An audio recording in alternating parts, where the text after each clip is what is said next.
Moj deda Pera, bivši inspektor narodne milicije 70. godina. Visok dekica, mršav, pomalo pogrbljen, ali mu se u pogledu vidi da je bio vrlo zajeban lik u vrlo zajebano vreme. On i baka su živjeli u centru grada, u stanu koji je dobio tokom službovanja. Deda Pera i dan danas u krevetu pored glave drži tetejca, a na vitrini bistu druga Tita. Nije bilo vikenda da ih ne obiđem.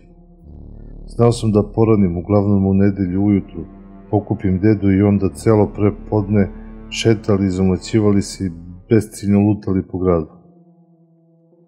U vreme ručka se vraćali kući, baka je već sve postavila i čekala nas. Obavezno sam ga posle ručka vocnuo da mi prepriča neku svoju dogodovštinu i svoje dugogodišnje karijere. Deda Pera bi seo u svoju fotelju, zapalio lulu koju je pućkao više isprdnje nego što je bio nikotinski zavisnik. Neizostavna limunada i knedle sa šljivama koje je baba vrhunski spremala. Gase se svi električni uređaji da ne skreću pažnju i šou može da počne. Uglavnom je sam izvlačio svoje priče i naravno uvek bio i sam heroj ili tesno sarađivao sa akterima slučaja. Milion uspešnih akcija, rešenih slučajeva, čak i jednom bio i ranjen u ruku prilikom jedne akcije. Širom otvorenih očiju sam ga slušao, trudeći se da što tiše dišem da mi slučajno koja reč ne bi promakla. I onda mi sinu: "Jeli deda, a jel se desilo nekad nešto što ti i tvoji komandosi niste uspeli da rešite?"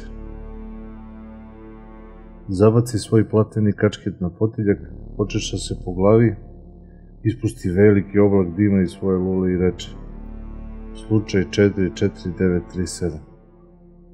Šta slučaj 44937? Ništa mi cifra ne znači. Bilo je to u jesen 1973. Poče Deda Pera svoju priču. Uvek kada je pričao svoje priče, bio je pun samopouzdanja, samouveren, smešio mu se brk, ali sad je bilo drugačije. Uozbiljio se, namrštio, produbio glas, praveći veće pauze u izlaganju nego inače. Gledao je u jednu tačku i pućkao, kao da se i sada trudio da reši slučaj koji nije uspeo pre 40 godina. Jesen je bila. Negde kraj oktobra, početak novembra. Sedeo sam u svojoj kancelariji i pisao izveštaje o prethodnom slučaju. Već je bio kraj radnog vremena i još petak. Tamo sam hteo da se opustim i da ovaj vikend ne radim ništa, ali ne, zazvonio je telefon. Vidno nervozan što mi neko kvari planove, javio sam se. "Da, ko je?" "Druže, Petar Jovanović ovde.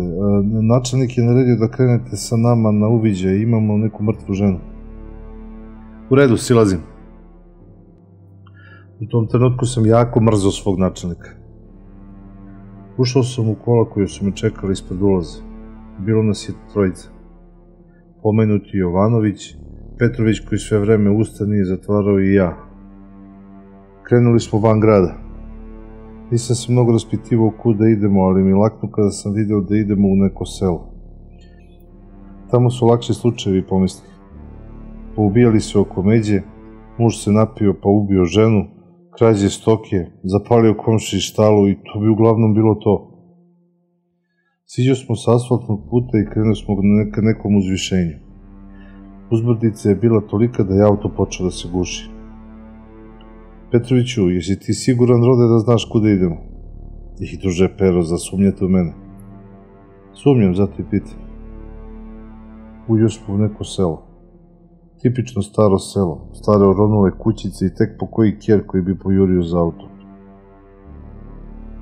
Tek pri izlasku iz sela naiđe smo na jedno dvorište u kome je bilo nekoliko ljudi. "Tu smo," reče Petrović. Čim smo izašli iz auta, osetio sam da nešto nije u redu.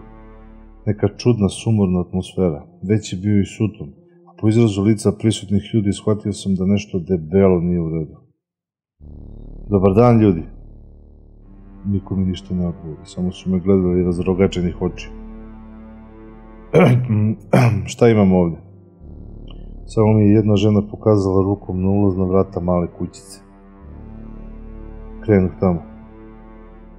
Kada sam stigao do vrata, ukoči se. Jeziviju i bizarniju scenu u svom životu nikad pre, a i posle toga nisam vidio. Starica je bila obešena o gredu krova kuće, u beloj venčanici. Nisam mogao da verujem u to što vidim. Polako uđuh unutra, ova dvojica za mnom.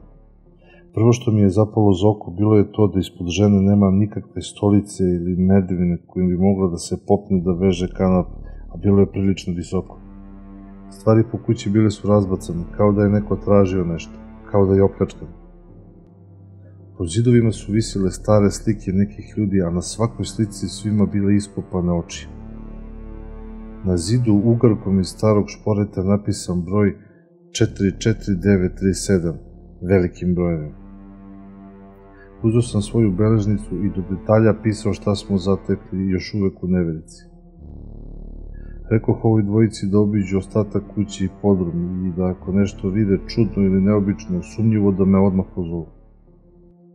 Obilazio sam i gledao, ali mi je pažnju zaokupljao broj na zidu. Kada smo završili uviđaj, krenu smo. Jovanoviću, sačekaj lekara i mrtvozornika i pomozi im ako nešto treba. Razumem, druže Pero. Raspitao sam se kod onih ljudi ko je starica i sa kim je živela. Ona se zove Mileva, reče jedna žena. Ona i Dragoljub su tu živjeli od uvek, nisu imali dece. Koji Dragoljub? Njen muž. Pa gde je on sad? Pa ne znamo, nikoga nije vidio još od jutros. Milevu je pronašla žena koja im donosi mleko. Čudno, pomislih, ali mi pandurski mozak već signalizirao da je Matori prvi osumnjičen. Sjedo smo u kola i krenu smo. U glavi mi je bio haos. Ništa se nije slagalo, ništa nisam mogao da povežem, nisam mogao da saberem 2 i 2. Beležnica, stani, koči, vraćaj se nazad. Zaboravio sam beležnicu na stolu u kući. Vratili smo se i kada smo ulazili u dvorište, zatekoh Jovanovića kako povraća. Šta je s tobom, čoveče? Ne znam, druže Pero, smrad. Jak smrad pojavio se kako ste vi izašli iz dvorišta. Uđoh po beležnicu i stvarno, užasan, nestvaran, nesnosan smrad se širio kuću. Jedva dotrčak do stola i zgrabih beležnicu. Šta je bre ovo, ljudi, aman, jeste li obišli kuću lepo? Jesmo, druže Pero, jesmo. Ajmo ponovo zajedno. Krenu smo po prostorijama, jednu po jednu, jedva se suzdržavajući da ne povratimo prošlonedeljni ručak. Ništa, sve isto. Ostao nam je još podrum. Ko je išao u podrum? Javi se Jovanović. I? Nema ničeg, druže Pero, burad i neki alat za poljoprivredu. Ništa, ajmo da vidimo još to. Međutim, kad smo otvorili vrata od podruma, užasan smrad se pojača. Već se smračilo, tako da Petrović upali baterijsku lampu. Kako je osvetlio podrum, odmah ispred vrata ugledali smo muški leš u fazi raspadanja. To je bilo to. Sva trojica smo skočili unazad, okrenuli se svako na svoju stranu i krenuli da povraćamo. Kad dođu smo sebi, rekoh, ništa, ništa nije bilo, druže Pero, pa zar sam mogao da ne vidim ovo? Dece mi moje nije bilo tu. Jovanović se kunuo u decu, nesvekidašnji. On je dobar i savestan policajac. Da je ovaj jebi vetar Petrović, verovao bih da nije ni ušao u podrum, ali ovaj... Tek sad konfuzija. Seo sam na neki panj malo dalje od kuće i zapalio cigaretu. Utom dođoše mrtvozornik i lekar. Skinuše babu, pozvao smo prve komšije koji su uspeli da identifikuju da je to leš Dragoljuba u stvari. Poznao ga je komšija po garderobi i po satu. Kada si ga video zadnji put, Rode? Prekjuče, reče komšija, pomagao mi je da pretočimo rakiju. Kako bre, prekjuče, pomislih, kako se ovoliko raspao za 2 dana? Krenu smo nazad. Tu noć sam proveo u stanici, čitajući beležnicu, svaki detalj, pokušavajući da sklopim bilo šta što bi se slagalo. Sve sam to posle prekucavao u izveštaj. Pokušavao sam da povežem bar 2 stvari. Ništa nije išlo. Baba, venčanica, Dragoljub, 44937, sat. Ništa, apsolutno ništa. Samo mi je iz nekog razloga često padao na pamet Dragoljubov prelepi zlatni džepni sat. Nedelje ujutru. Uopšte nisam spavao, samo sam javio ženi da ni danas neću da dođem i opet krenuo u selo. Stigao sam taman na sahrane ovo dvoje. Nisu ih se hranili zajedno, što mi bi jako čudno. Ona na jednom, a on na drugom kraju groblja. Kada sam pitao zašto, počeli su da mi objašnjavaju kako je Dragoljub već imao grobno mesto gde su mu sahranjeni otac i majka, a za Milevu su iskopali ovde grob na drugoj strani. Pomislih, seosko groblje, kakva grobna mesta. Groblje je bilo razbacano bez ikakvog reda i poretka i to je bilo to. Odmah su mi svi postali sumnjivi. Kada su se sahrane završile, pitao sam za Dragoljubov sat. Sahranili smo ga sa njim, reče jedan od komšija. Okej, bar nešto logično. Opet sam svratio do kući i njuškao okolo, tražeći bilo kakav dokaz, bilo šta što bi moglo da me navede na pravi put. Tu noć sam otišao kući i bio pristojan samo fizički. Jedva sam nešto malo i zaspao. Ujutru sam pre svih došao u stanicu da završim papirologiju. Zorice, molim te, zavedi mi ovaj predmet, ali požuri, molim te, treba mi hitno delovodni broj. U redu, druže Pero.